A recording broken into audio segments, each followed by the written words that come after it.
ઉનાળુ વેકેશન બાદ આજથી શાળા શરૂ થઈ છે। અમદાવાદની શાળાઓમાં શૈક્ષણિક કાર્યનો પ્રારંભ વેકેશન ખુલતાની સાથે જ ગુજરાત ફર્સ્ટનું રિયાલિટી ચેક। સ્કૂલ રિક્ષામાં ક્ષમતા કરતા વધુ વિદ્યાર્થીઓને બેસાડવામાં આવ્યા છે। બાળકો જીવના જોખમે સ્કૂલે આવે છે। શિક્ષણ બોર્ડ એક રિક્ષામાં 6 વિદ્યાર્થી બેસાડવાની મંજૂરી આપે છે। મિર્ઝાપુરની સેન્ટ ઝેવિયર સ્કૂલ ખાતે રિયાલિટી ચેક। ગુજરાત ફર્સ્ટની ટીમને જોતા જ રિક્ષા ચાલકો ભાગ્યા। સ્કૂલથી દૂર વિદ્યાર્થીઓને ઉતારી રિક્ષા ચાલકો રવાના થયા। ગુજરાત ફર્સ્ટના કેમેરામાં કેદ થયા રિક્ષા ચાલકોની મનમાનીના દ્રશ્યો।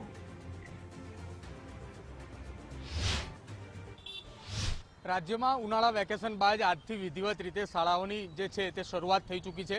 ઉનાળુ વેકેશન પૂર્ણ થતાં વહેલી સવારથી જ વિદ્યાર્થીઓ જે છે તે શાળા ખાતે આવી રહ્યા છે। ત્યારે ગુજરાત ફર્સ્ટની ટીમ દ્વારા એક રિયાલિટી ચેક પણ હાથ ધરવામાં આવ્યું હતું કે રાજ્ય સરકાર દ્વારા અને શિક્ષણ બોર્ડ દ્વારા અમદાવાદની જે રિક્ષાઓ જે છે, જે અમદાવાદની અંદર જે વાહનો જે છે કે જે વિદ્યાર્થીઓને લઈને જતી હોય છે તેમાં લિમિટેડ સંખ્યા જે છે તે નક્કી કરવામાં આવતી હોય છે। પરંતુ તેમ છતાંય અહીંયા જે સ્કૂલની અંદર જે રિક્ષાઓ આવે છે તે રિક્ષાઓની અંદર એક સાથે 6 કરતાં પણ વધારે વિદ્યાર્થીઓ જે છે રિક્ષામાં બેસાડવામાં આવે છે।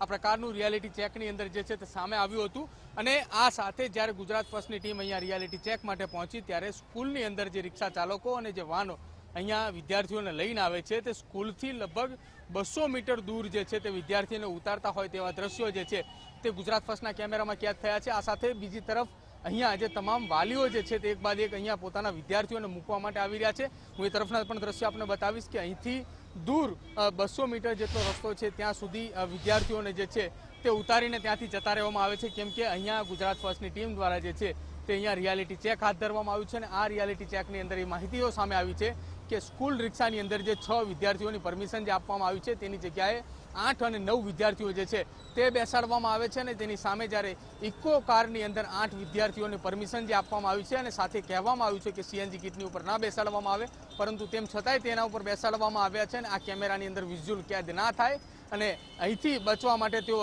અન્ય રસ્તો અપનાવીને સ્કૂલ કરતાં 200 મીટર દૂર જે છે તે અલગ અલગ રસ્તા ઉપર વિદ્યાર્થીઓને હાલ ઉતારી રહ્યા છે। કેમેરા પર્સન યોગેશ ઠક્કરની સાથે પ્રદીપ કચ્છા, ગુજરાત ફર્સ્ટ, અમદાવાદ।